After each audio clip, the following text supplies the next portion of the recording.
بسم الله الرحمن الرحيم. اللهم صل وسلم وبارك على سيدنا محمد طب القلوب ودوائها وعافية الأبدان وشفائها ونور الأبصار وضيائها وعلى آله وصحبه وسلم تسليما كثيرا كلما ذكرك وذكره الذاكرون وغفل عن ذكرك وفيه الغافلون. اللهم صل على محمد وعلى آل محمد كما صليت على إبراهيم وعلى آل إبراهيم وبارك على محمد وعلى آل محمد كما باركت على إبراهيم وعلى آل إبراهيم في العالمين إنك حميد مجيد. اللهم صل صلاة تامة وسلم سلاما تاما على نبي تفرج به الكرب وتزال به الهموم وتدرك به الرغائب وتقضى به الحوائج وتنال به الآمال. وسلم عليه وعلى آله وصحبه بكل لمحة ونفس بعدد كل معلوم لك. اللهم صل وسلم على سيدنا محمد وعلى آل سيدنا محمد صلاة تنجينا بها من جميع الأهوال والآفات وتقضي لنا بها جميع الحاجات وتطهرنا بها من جميع السيئات وترفعنا بها عندك على الدرجات وتبلغنا بها أقصى الغايات من جميع الخيرات في الحياة وبعد الممات إنك على كل شيء قدير. وعلى آله وصحبه. استغفر الله العظيم. استغفر الله العظيم. استغفر الله العظيم. اللهم مغفرتك أوسع من البحر. اللهم مغفرتك أوسع من البحر. اللهم مغفرتك أوسع من البحر. ارجعني من عملي. الله تعالى خلق دارين إحداهما للنعيم وهي الجنة والأخرى التعذيب وهي النار. النار والجنة حقا خلقا دار جزاء للنعيم والشقاء وخلق لكل منهما خلقا ويسر كلا لما خلق له وخلق خلقا للجنة ويسرهم لعمل الخير خلق خلقا للنار ويسرهم لفعل الشر. أعوذ بالله. كما قال صلى الله عليه وسلم كل ميسر لما خلق له. قال عمر رضي الله تعالى عنه يا رسول الله صلى الله عليه وسلم نعمل في أمر مضى أو في أمر ما زال أو كما قال رضي الله قال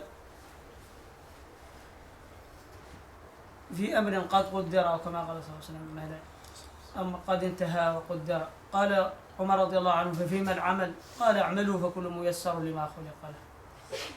فنحن مأمورون بالعمل لا حجة لنا عند الله تعالى إذا لم نعمل، لأن الله تعالى خلق لنا عقولا وأعطانا نيات وأعطانا ما لم يعطي البهائم خاطبنا وخلق كلا خلق خلقا للنار وخلقا للجنة ولا يبالي سبحانه جل جلاله، لأن الله سبحانه جل جلاله كما قال لا يسأل عما يفعل وهم يسألون. تصرف المالك في ملكه ليس فيه شيء ظلما وإنما هو فضل أو عدل، فإن وفقنا للخير فذلك فضل منه وإن لم يوفقنا فذلك عدل وليس ظلما.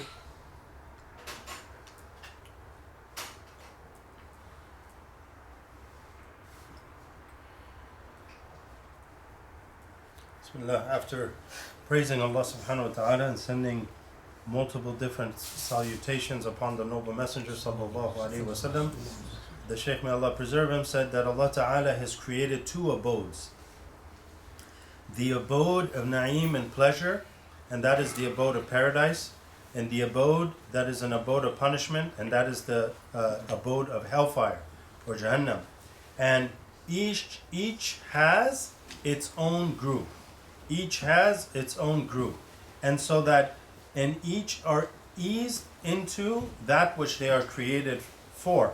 For example, the Prophet ﷺ, he is reported to have said that all are eased into that which they are created for. So Sayyidina Umar, he said, Ya Rasulullah, we have done things in the past, and what occurs of that? And he said that those are things that already have been predestined. They have gone, but now act now, i'malu, perform good actions, because everyone is eased onto that which they're created for.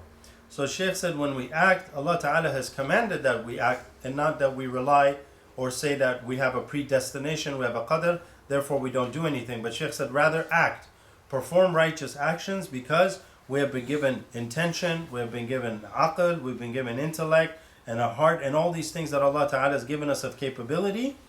So we are held accountable for this. So we are required that we perform good actions and put those intentions behind them. As for Allah subhanahu wa ta'ala and what He does with the creation, Shaykh said that He is the king, the sovereign, who can do whatever He wants with His creation. Allah is not asked on the Day of Judgment what He has done or what He did, but rather He will ask humanity about what they did. And all the creation, He will ask humanity what they have done. So we are held accountable for our actions. Allah is not held accountable to any of that. And were He to punish people, then this is not dhulm, it's not oppression, because the king can do whatever he wants with his own property. We're the property of Allah, and it is not considered oppression to punish us because we belong to Him. The owner of something can do whatever he wants with it. If we perform righteous actions and do good, this is from the bounty of Allah, from the fadl of Allah. And if we don't, and we commit sins and we receive punishment, this is from the adl of Allah, from His justice, that we get what we deserve. هذا للملك الكامل. أما الملك القاصر الناقص فهذا مملوك ليس له التصرف في نفسه لأن نفسه ليست له. This is for the absolute king. As for the kings of this world, nothing belongs to them. It all belongs to Allah, including themselves. لا إله إلا أنت سبحانك خطيئتي يوم الدين. الجنة والنار داران متعاكستان. قال رسول الله صلى الله عليه وسلم حفت الجنة بالمكاره وحفت النار بالشهوات. حفت الجنة بالمكاره وحفت النار بالشهوات. And these two abodes are opposite abodes. And the Prophet ﷺ, he said, Jannah, paradise, is surrounded by dislike things that you do not like doing, performing of good. Those things that one finds difficult to do because it's not surrounded by ease. It's surrounded by difficult things, things that we find dislike to do or hard upon ourselves. Hell is surrounded by and hell is surrounded by desires and pleasures and things like that, things that the self finds very easy towards or seduced by or tempted by. يجب الإيمان بأن هاتين الدارين قد خلقتا قبل الخلق. And it is from our faith that we believe that these two abodes have already been created before our creation. خلق الله الجنة قبلنا وخلق النار قبلنا فهما مخلوقتان حقا فالجنة فوق السماوات والنار الله تعالى أعلم بها. And Allah Ta'ala has already created paradise and hell. Paradise is above the 7 heavens. As for where is hell, Allah knows best where this is, and He created this before He created us. وهاتان الداران فيهما من النعيم والعذاب ما لا عين رأت ولا أذن سمعت ولا خطر بقلب بشر. ففي الجنة كما قال الله تعالى فلا تعلم نفس ما أخفي لهم من قرة أعين جزاء بما كانوا يعملون. فهناك من النعيم ما لا يعلمه ملك ولا يعلمه نبي ولا يعلمه أي مخلوق وهناك من العذاب ما لا يعلمه نبي ولا يعلمه ملك ولا يعلمه أي مخلوق. And Allah subhanahu wa ta'ala has created in these two that which no eye has ever seen, nor ear has ever heard of, and nor imagination has ever conceived of or thought of. And He says that Allah Ta'ala says, فَلَا تَعْلَمُ, no soul, no self knows that of the pleasures of which Allah is hidden from them.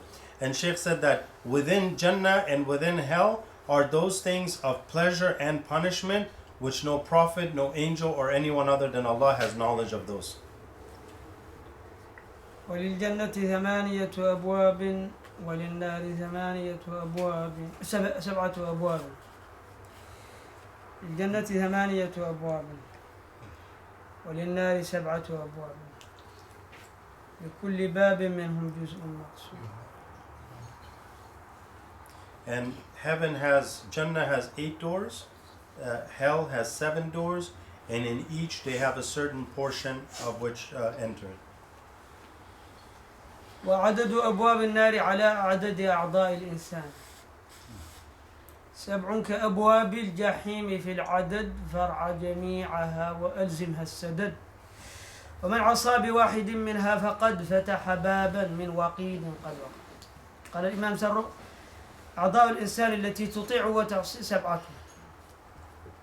لسان ويد ورجل وعين وبطن وفرج. 7 أعضاء تعصي وتطيع الله تعالى. ومن عصى الله تعالى بواحد منها فقد فتح بابا من أبواب جهنم. من عصى الله تعالى بعينه فقد فتح بابا من أبواب جهنم. ومن عصى الله تعالى بلسانه فقد فتح بابا من أبواب جهنم. ومن عصى الله بيده فقد فتح بابا من أبواب جهنم. ومن عصى الله برجله فقد فتح بابا من أبواب جهنم. ومن عصى الله بأذنه فقد فتح بابا من أبواب جهنم. ومن عصى الله بفرجه فقد فتح بابا من أبواب جهنم. ومن عصى الله ببطنه فقد فتح بابا من أبواب جهنم.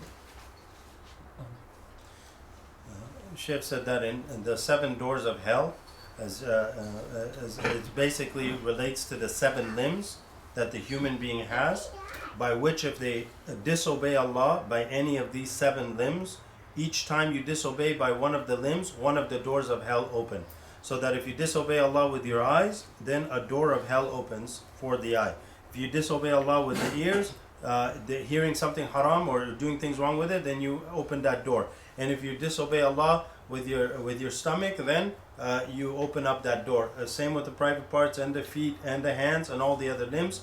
There's 7 limbs that Shaykh had mentioned: the eyes, the mouth, the hands, the stomach, the genitals, the feet, and all of these open one of the doors of hell if you disobey Allah with them. والنار لها أودية وأمكنة مختلفة، بعض منها يقال له جهنم، بعض منها يقال له لغى، وبعض منها يقال له ويل، وبعض منها يقال له يعني وديان مختلفة. الويل يقولون إن النار تستعيذ، تقول النار اللهم أعذنا من الويل. بواد في جهنم تتعوذ النار، لأن بعض جهنم يأكل بعضها بعضا كما في الحديث الصحيح. بعض جهنم من شدة لهيبها يأكل بعضها بعضا، لذلك النار تستعيذ من بعضها، بعض النار يستعيذ من بعض. والله السيف يعني واد في جهنم تستعيذ النار، لذلك يقول الله تعالى فويل للمصلين الذين هم عن صلاتهم. He said that hell has what we term the hellfire has a few different names for it. Shaykh mentioned some. Jahannam, Lava, Jahannam, Waylun. These are all different names. Shaykh gave an example of Wayl. Wayl, he said, is a valley in Jahannam that other parts of hell seeks refuge from this part of it. Shaykh said that is mentioned in a hadith that parts of hell eat up other parts because of the strength of its heat and its strength, that it starts to eat up other parts. And some parts of hell seek refuge from its other parts because of the intensity of heat or punishment or its fierceness. So this is these are some of the things that take place. وهي مختلفة أنواع العذاب، لذلك الله تعالى أعد للمنافقين الدرك الأسفل. إن المنافقين في الدرك الأسفل من النار. And this is why there's different parts to hell. All these punishments, different people go to the different parts. The hypocrites, they are in the lowest, most fierce of all the places of punishment in hell. وللجنة أيضا درجات متفاوتة كما بين نجوم السماء والأرض. Same in Jannah, there are many, many different levels, just like the heavens, and people go to the different areas of it. ولكن أدنى أهل الجنة سيجد قدر الدنيا 10 مرات كما في حديث أبي سعيد الخدري. But the lowest part of heaven, as in the hadith of Abu Sa'id al-Khudri, says that the lowest daraja of all the different levels of heaven, the lowest will have more than 10 times this earth's pleasures or all its 10 earths worth. It is better than 10 planet Earths, the very lowest part of hell, a part of heaven. كل الحاضرين هنا يتمنى أن يرى بيتا واحدا يملكه بوش، أو بيتا واحدا يملكه أوباما، أو بيتا واحدا يملكه واحد من بيض أمريكا. Most people, all people hope. كل الحاضرين هنا. No, all the people here would love to see one of the houses of Bush or Obama or whoever else big has something that you would love to see that house. ما بالك بنخلة واحدة أو قبة واحدة أحسن من الدنيا كلها. And what about the one dome in Jannah is better than the whole earth, and one date palm of a tree in Jannah is better than this entire earth.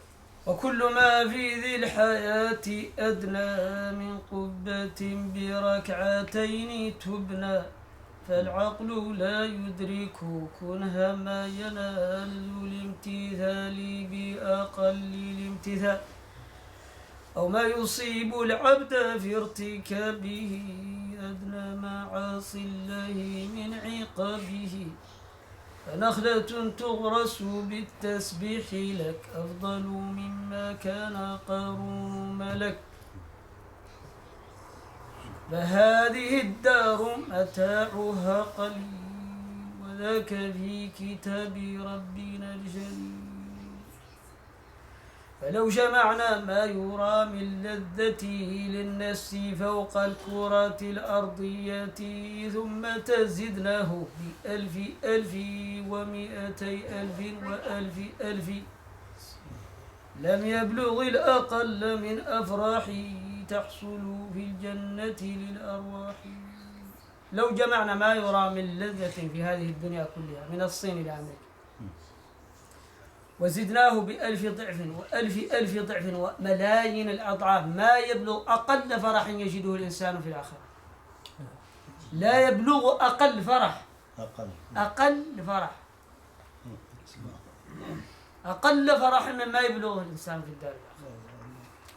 يعني الهدية الصغيرة لا يبلغها، الحلويات اللي تعطى لها للجنة لا يبلغها. إذا جمعنا الدنيا وأضعافها ملايين المرات. لذلك يقول الله تعالى قل متاع الدنيا قليل، وقليل من الله تعالى معناها لسن زيرو، أقل من صفر، لأن الله تعالى لا يستقل إلا قليلا معدوما، لا يستقل إلا معدوما. إذا قال قليل معناها معدوم زيرو، هذا هو معناها في القرآن العظيم. إذا قال الله تعالى قليل نثي. لذلك النبي صلى الله عليه وسلم ذلك قال الدنيا لا تزن عند الله جناح بعوضة، فما في شيء أقل من جناح البعوضة، لا وزن لها. إذا تضعها على الميزان لا تزن. قليل معناها صفر. Shaykh read some beautiful lines of poetry that he said in summarization that were you to take everything that exists of all good you can find from the east of China to the west of the United States, and you took all of this pleasure and any good you can find therein, and you multiplied it. And he says not in our time, but even from the time of Adam all the way till now. Take everything that ever existed of pleasure, multiply it by thousands and thousands and millions of times, will not equal the least of the lowest levels of heaven for the minutest pleasures of paradise. Not even one.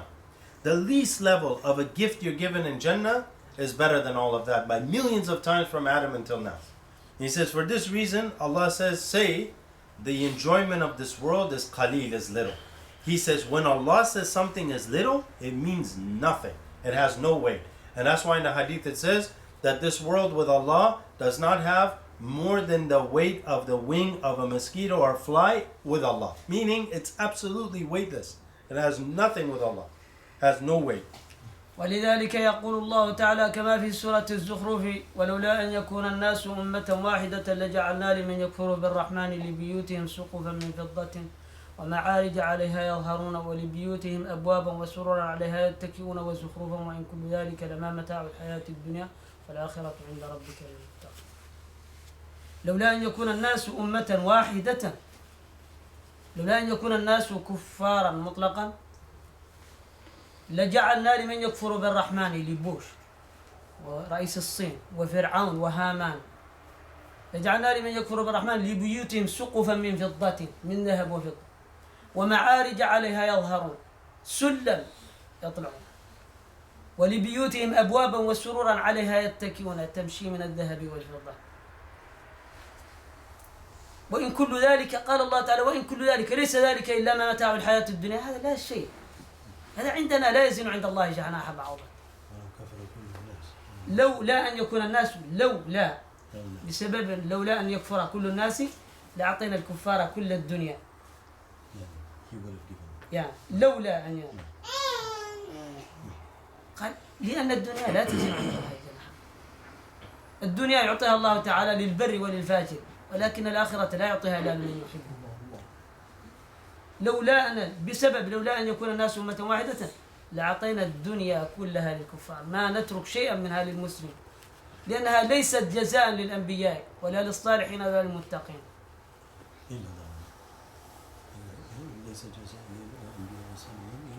ليست الدنيا جزاء لهم. لولا أن يكون الناس أمة واحدة لجعلنا لمن يكفر بالرحمن. Shaykh said that for this reason it is said that had the entire world disbelieved in Allah subhanahu wa ta'ala, Allah ta'ala would have still, if He wanted, given them homes of silver and gold, because those things still with Allah does not equal anything, because the Anbiya, their jaza and their reward is not in this world, and nothing in this world suffices for it. Their reward is Jannah. In other words, that all these things mean nothing with Allah. It has no weight. So even if they disbelieved in God, and Allah Ta'ala still would have given them homes of gold and silver, it's still with Allah. It has no weight. It has no substance with it. That these things are meaningless in reality. فالدنيا حقيقتها كدر، حقيقتها كدر، لأن النعمة إذا وجدتها وزالت يعني أسفت عليها، صرت تبكي عليها إلى فائدتها، ما يحزن لا يفيد. المال والبنون زينة الحياة الدنيا والباقيات الصالحات خير عند ربك ثوابا. يعني الدنيا الله سبحانه وجل جلاله لم يجعلها جزاء لأنبيائه ولا لأوليائه ولا للصالحين من عباده ولا للمسلمين، ولذلك يقول الرسول صلى الله عليه وسلم هي سجن المؤمن وجنة الكافر. And so wealth, children, these are all the adornments of this world. Shaykh said that for the Anbiya, the Awliya, the Salihin, and all these other people, this world is described to be a prison of these people, a prison of the believers. Therefore, you cannot give them anything of this world that will be sufficient, or anything that will be worth the pleasures that Allah Ta'ala is waiting to give them in the next world. In other words, what is waiting for them, that is eternal true reward. Whatever you see of this world that you may be deluded by, of its outward manifestations of beauty and others, this is just delusion. It's in reality nothing. والله لم يرد لأنبيائه بها جزاء لأوليائه فيحصل الزهد من الأنام بعيشها الزائف كالمنام وهي خراب ما بها إقامة والله نرجو حسن الاستقامة. لذلك لما جاء ملك الجبال للنبي صلى الله عليه وسلم وقال إن شئت أن أجعل لك جبال مكة ذهبا قال لا، راودته الجبال الشم من ذهب عن نفسه فأراها أيما شمم وأكدت زهده فيها ضرورته إن الضرورة لا تعدو على العصم كيف تدعو إلى الدنيا ضرورة من لولاه لم تخرج الدنيا من العدم. الله تعالى ما جعل للصالحين جزاء في هذه الدار، لا، النبي صلى الله عليه وسلم راودته الجبال الشم من ذهب عن نفسه، ملك الجبال قال إن شئت أن نجعل لك هذه، الله تعالى يأمرني إن شئت أن أجعل جبال مكة ذهبا تسير معك حيث سرت، تمشي معك حيث ذهبت، تتبعك حيث ذهبت.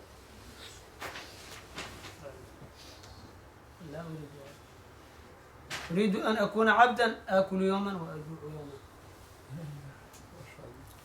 This is why the worthlessness of this dunya, we're told in the hadith that the angel of the mountains came once to the Prophet ﷺ and said, Ya Rasulullah, if you wish, we could turn this whole mountain into gold, and wherever you traverse, everything will be turned to gold for you.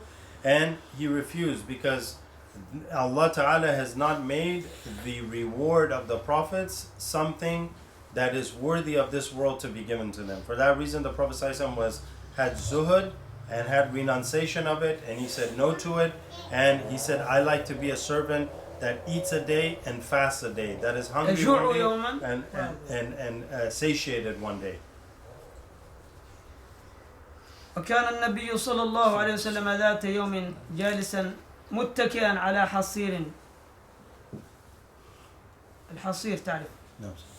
فأثر في جسمه الشريف لأن جسمه كان لطيفا رقيقا جميلا.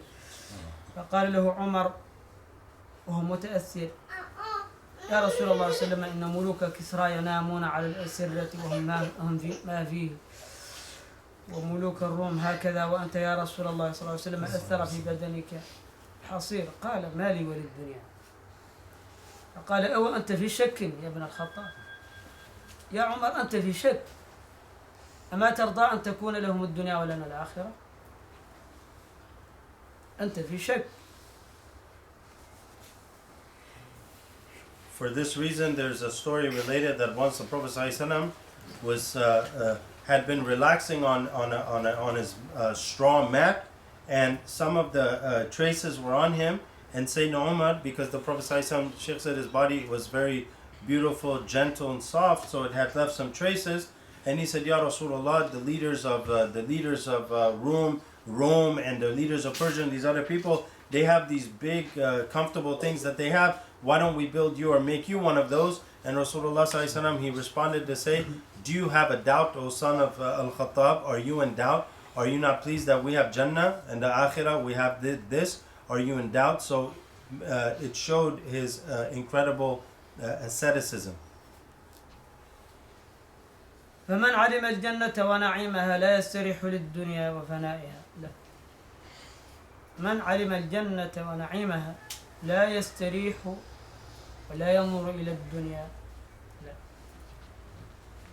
Whoever truly knew the pleasures of paradise and its reality would never relax in this world nor find any comfort therein.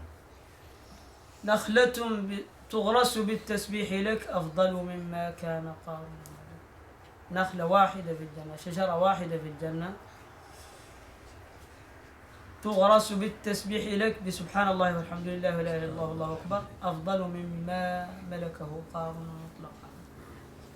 In talking about why you would not relax and do other things and you'd strive, Shaykh said that, for example, in paradise, one date palm or one small tree that you have in paradise, you can plant it by saying Subhanallah, Alhamdulillah, wa la ilaha illallah, Allahu Akbar. You say this one time, you'll get one of those trees, and one of those trees is better than what Qarun had in this world. And Qarun had all the riches that anybody's ever had. One of those for you in the next world is better than all that Qarun had, and you do it simply by tasbih, praise of Allah.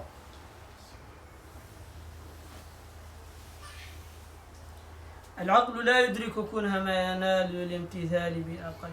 العقل لا يدرك حقيقة ما يعطاه المتقون في الآخرة، لا يدركه العقل.